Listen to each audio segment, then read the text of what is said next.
But how is the new Omicron variant affecting children in Israel, and could it bring herd immunity? Our correspondent, Jodie Cohen, spoke exclusively with Dr Moshe Ashkenazi, a pediatric pulmonologist and deputy director of the Safra Children's Hospital at the Sheba Medical Center. Listen in. Dr. Ashkenazi, thank you for speaking with WION. Now, early data has suggested that Omicron could be milder than the Delta variant, yet serious cases in Israel have doubled in the past week. The US has reported a worrying increase in hospitalizations among children. How are kids being affected by Omicron in Israel? This is an excellent question. We know that the Delta variant is more violent than the Omicron, but still the numbers are rising. But this is because of the big numbers of the infection of the Omicron. In Israel, for example, in the highest wave that we had until today, we had 12,000 positive per day. And with them, we had a certain amount of hospitalized patients. But now, in the last days, we crossed the 30,000 positive. So it means even if the Omicron is 1/3 violent than the Delta, we will see the same numbers. And that's exactly what we see. The numbers of the patients are rising because of the big numbers of the infection. And if Omicron is found to be less serious than other variants, could it in fact be a good thing to catch it, to protect against more serious future variants? And with up to 40% of the population expected to become infected, do you think this could lead to herd immunity? So actually, I think that more than 40% of the population will be infected with Omicron. We speak about higher numbers, I think, that it will be like this, because we don't do any steps to stop the spread of the virus.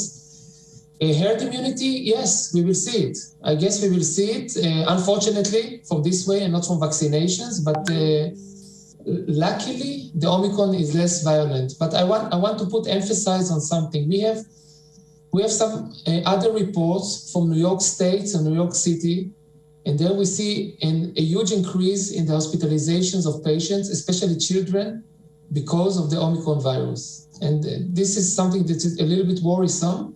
We speak about 500% more hospitalizations in children, and we are worried about this. I must say.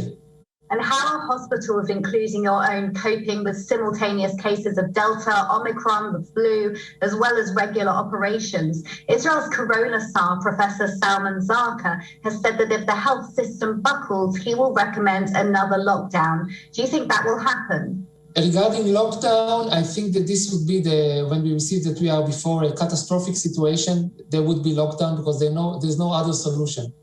Such amount of positive patients per day, positive people per day, no other way to stop it rather than lockdown. But I must say about my hospital, about the Safra Children's Hospital, for example, almost one third of the staff, I speak about the physicians, are missing today. Some of them are positive, some of them had to stay with their young children at home, that the children are isolated. And we just think that it will be more and more in the next weeks, and we will reach the end of our capacity quite soon if it will continue like this. And when we reach this, I guess we won't be the only hospital. We will raise a red flag to Professor Zarka, and then this is the timing when Israel will decide to make lockdown.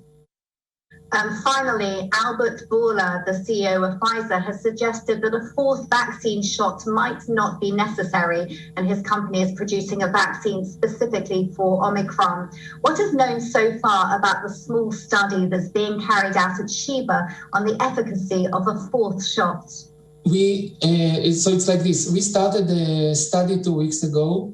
In the first days, we measured the side effects of the fourth shot, and we measured the level of the antibodies that the body produced.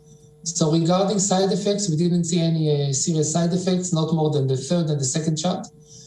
And the antibody level went up in average 500% more in the participants in the study.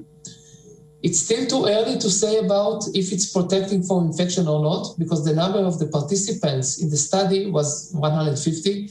The power is not enough to calculate, to get to statistical conclusions. But in Israel itself, now more than 200,000 people got it already. It means that in 2, 3, 4 weeks, we will have excellent data regarding the protection of the fourth shot in comparison with the third and the second shot for the Omicron virus, of course. And this only then we know if the head of Pfizer was right, or here we were right that we gave the fourth shot. WION, now available in your country. Download the app now. Get all the news on the move.